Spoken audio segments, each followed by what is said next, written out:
Para evaluar los reflejos se usa una escala del 0 al 4, donde el 0 es que no hay respuesta y el 4 es que hay una hiperreflexia. Los brazos del paciente deben estar flexionados y con las palmas hacia abajo.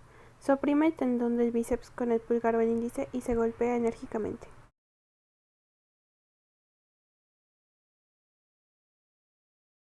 El brazo del paciente a la altura del codo con la palma viendo hacia el cuerpo y se golpea enérgicamente el tendón.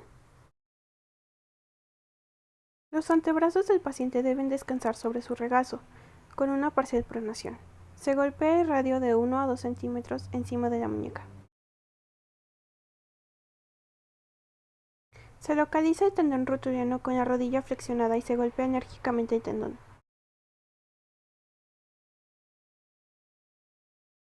El tobillo debe encontrarse en dorsiflexión y se golpea el tendón calcáneo.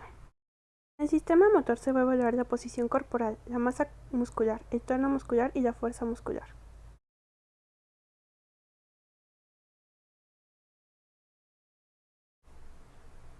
Se debe observar la posición del cuerpo del paciente, en movimiento y en descanso.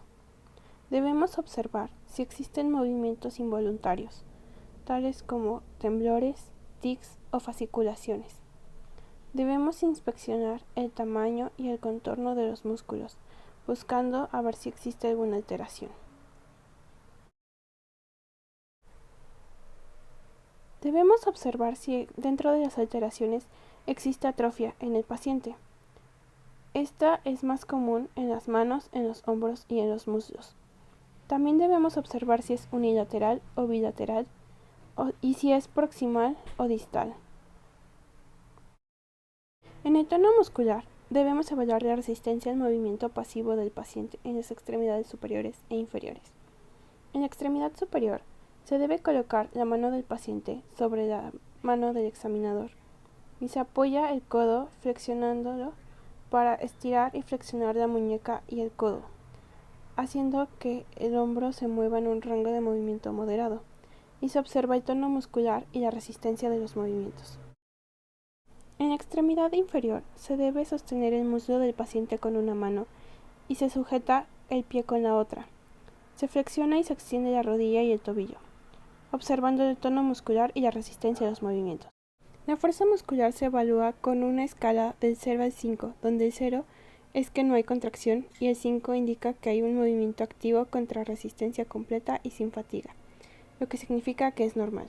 En la maniobra del bíceps y del tríceps se le pide al paciente que flexione los brazos a la altura del codo. En la del bíceps debe jalarlo en contra de la mano del examinador y en la del tríceps debe empujarlo. Valorar la flexión y la extensión de la muñeca. Se evalúa la fuerza del apretón, cruzando los dedos medio e índice y pidiendo al paciente que los apriete fuertemente y trate de zafarlos. Para evaluar la posición del pulgar se le pide al paciente que trate de tocar su dedo meñique mientras el examinador opone resistencia. Si existe alguna anormalía, puede indicar que hay síndrome del túnel carpiano. Se evalúa la abducción de los dedos, tratando de juntar los dedos del paciente mientras opone resistencia. Encontrarse en decúbito supino para examinar la flexión de la cadera. Se coloca una mano sobre el muslo poniendo resistencia a que el paciente levante la pierna. Y se coloca la mano por debajo del muslo para comprobar la extensión del músculo glúteo mayor. Para evaluar la fuerza muscular de la rodilla, se flexiona y se apoya la rodilla del paciente en el brazo del examinador, pidiéndole que extienda la pierna contra la resistencia. Se evalúa la flexión de la rodilla, cambiando la posición de las manos, tratando de levantar la pierna contra la resistencia del paciente.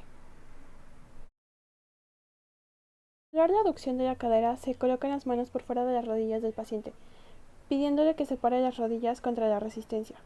Se evalúa la aducción colocando las manos entre las rodillas del paciente, pidiendo que las junte contra la resistencia. Se prueba la dorsiflexión del tobillo, pidiendo al paciente que tire contra la mano del examinador, y la flexión plantar pidiendo que empuje hacia abajo contra la resistencia.